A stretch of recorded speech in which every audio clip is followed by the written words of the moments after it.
So, ladies and gentlemen, good evening. Welcome to this interview with the stage director Lotte de Beer and the singer Julie Fuchs. They are both working now on the opera production The Mariage of Figaro at the Théâtre de l'Archevêché in Aix-en-Provence. So, welcome to you, Lotte de Beer and Julie Fuchs. Hi. We are really delighted to share these few moments of exchange with you. And I have a first question for you, Lotte de Beer. But I'm sure Julie will also have something to tell. So your production presents different characters of women on stage at different times of their lives. But they are all confronted with oppression, but also full of resources and ready to, upset the balance of power. So how did you prepare and work on these female characters in your production? Well, I think actually that Mozart and the Ponte and in a way Beaumarchais created these female characters in these situations, which I think is such a strength of this piece. I mean, every scene for me is about sex and power. And at the core of this piece, I think, is, of course, the marriage of Figaro. He's marrying Suzanne, and she's a working class woman who is being suppressed by her boss and has to use all her resourcefulness to get out of involuntary sex. And I thought, well, sex and power, that's very much a topic of today. And it would be interesting to show very different perspectives of all these different characters, not just the female ones, how your status in society, your gender, your age gives you a very different perspective on these two themes. Yeah, that was you give to, for example, the characters of Marceline a really new presence on stage in front of our collection, for example.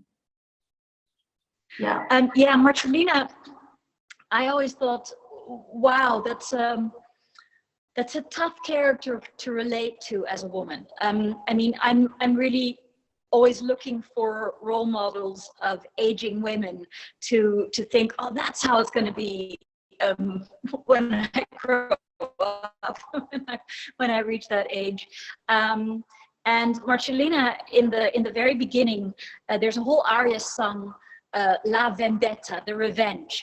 It will be the revenge that this one man gives to another man, to Figaro, to let her, as an older woman, marry him. So having sex with an older female, that is awful, that's disgusting, we should laugh about it. It's comedy and it's revenge. And then also Leon's love, once her own sexuality is like the center of ridicule. So I thought it might be good to start with her completely as this archetypical older female that we laugh about because she wants to have sex. We put her in a fat suit. She plays it very, very funnily. And in the very last act, where we try to show a different perspective on what the future might be, she transforms into the most powerful female role model that we could imagine. Yeah, and among these characters, there is, of course, Suzanne. And Julie Fuchs, what I really found interesting that Suzanne is everywhere on stage in this production. It's really amazing. And how did you work on the character before coming to rehearsals and during the process with Lotte de Beer during the production? So how did you develop this character over the 4 acts, Well, first I worked out because I had to. Sorry. I lost a few pounds. No, Dana, I sang the role when I was a student. And then in only one other production. So I already had some history with this character, and I knew already that I had a lot of respect and a lot of empathy with this. And then I arrived at the first day of rehearsal with Lotte really open to her vision, which happened to be quite the same than the one I had. So it was perfect. And so it was easy to be in the same like boots. Suzanne is everywhere. And what is nice also, and what I like to play is she has a duet with almost every character. She really has connection with everybody on stage. At the end, tell me, Lotte, if I'm wrong, but everybody is alone in this process. But I think that maybe Suzanne is the one who is the most in touch with everybody. And I like that. I had something to say about Marceline. Yeah, I don't know if you want to say more later, but I really love that the aria is not, her aria is not cut, because most of the time it's cut. And I think it's such the best resume of the opera. Like, if we could just watch the nature, we would realize and know how to not fight between men and women. But I don't know why men and women are always suffering from this fight. And that Monica is really brave singing this aria and wearing and changing costumes on stage during this. I'm sorry, I hope I don't say too much, but I have to say that it's quite powerful to see that on stage.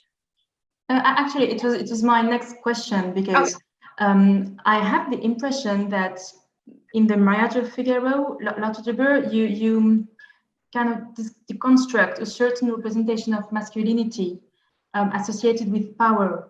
So in particular, so can you go back to your reading of masculinity in this piece, and among others of the Count, or the character of the Count, or the character of Figaro?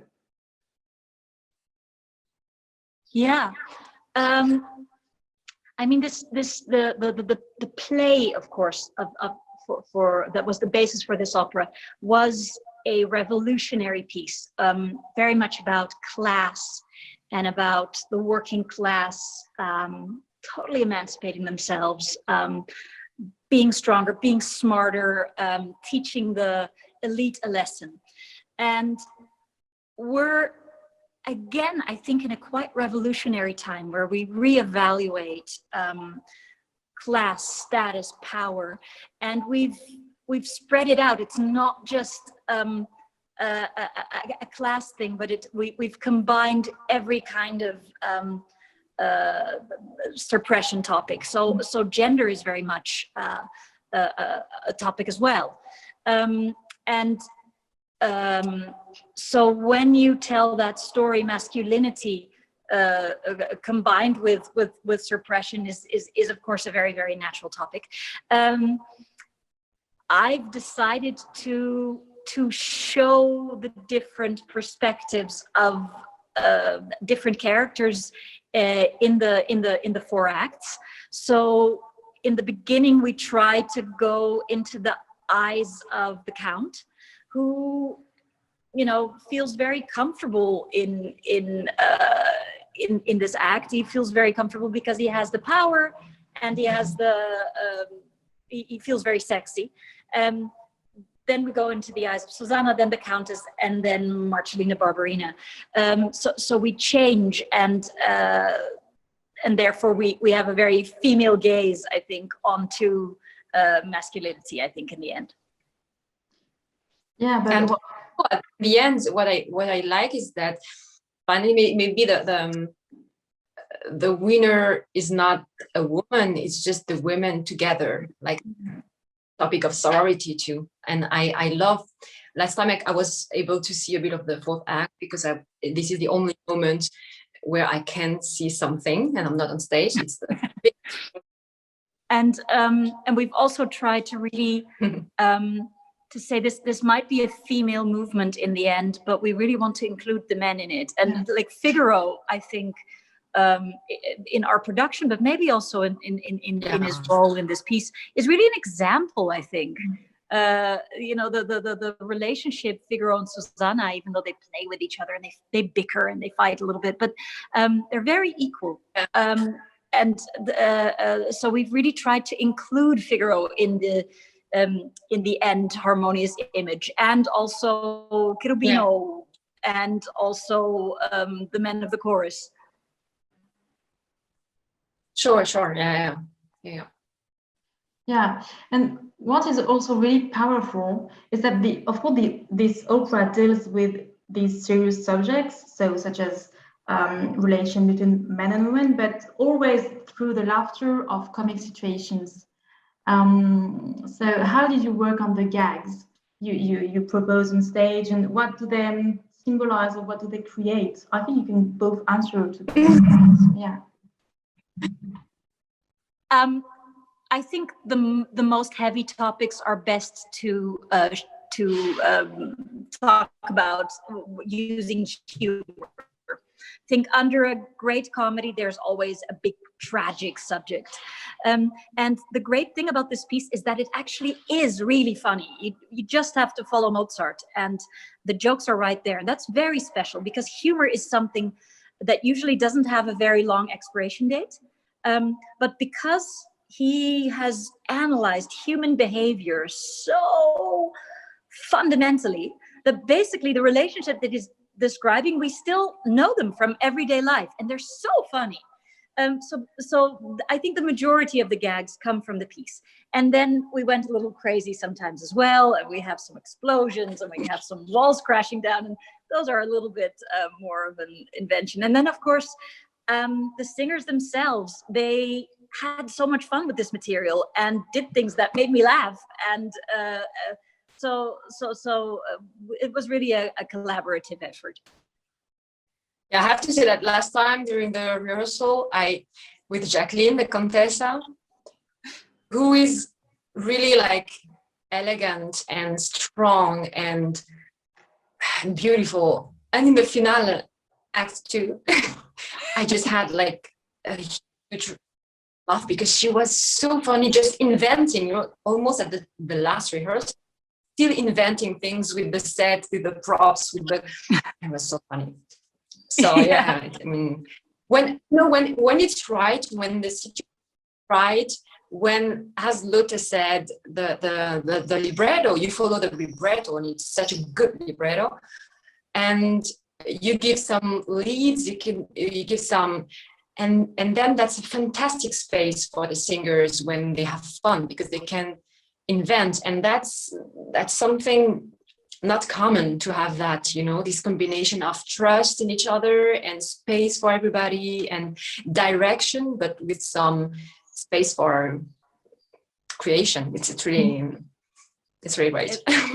For me, it's also a dream, because it's very rare that there's this click between singers, director, conductor, orchestra even, and when there's a click and you feel we want the same thing, we come from the same idea, we're thinking in the same kind of world, then it's just sheer joy, and I just sit and the singers invent stuff, and it makes me laugh, and then I see them laugh, and the orchestra was starting to laugh. It was like one big giggling bunch of joy, and I thought, I'm so lucky to be here.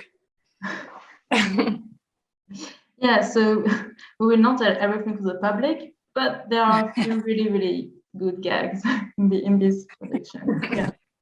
So we go through several points of view during these 4 acts, but also through several historical periods, different historical periods in the course of the opera, or at least different aesthetics. What do they represent, and how did you choose them? So actually, it was based on a dinner party that I had with a big, very diverse company of people discussing Me Too, in which I noticed that we couldn't have this discussion because everybody was reacting completely from film almost in this world. be nice to show so we first go into Commedia dell'arte, which then we go into a series of the 80s, like a TV show, and then we go into almost Brechtian grotesque theater with lots of things exploding and over the top.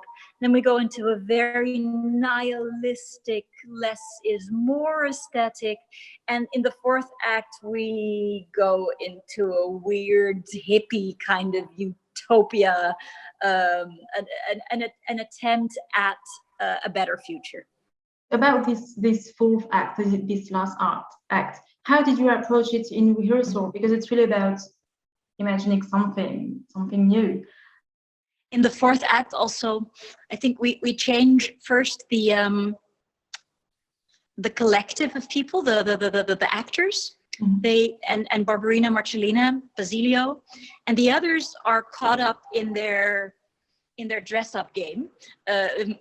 Susanna is playing the Contessa is playing Susanna, the Countess doesn't know where he is.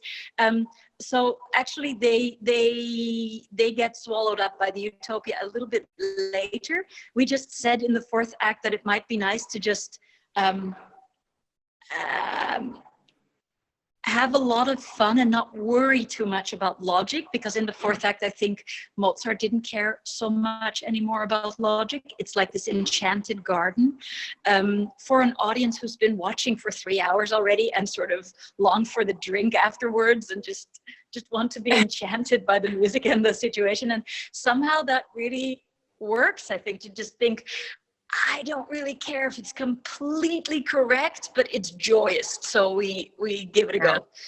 And it's easy for Susanna because, you know, the fourth act is the shortest for me. I start with my aria, finally an aria, you know, with lines,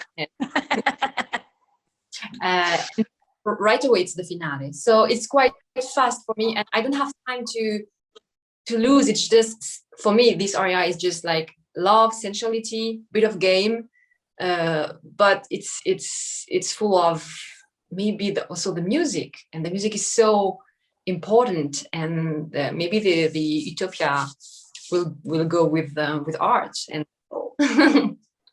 absolutely. Yeah, it could be the solution. Thank you both for this really interesting discussion. We have to end it now. But to all our auditors in the festival, thank you for your attention, and we wish you an excellent show, of course, and a very beautiful 2021 edition at the Aix-en-Provence Festival. So see you soon in the production. Thank you. Bye. Bye.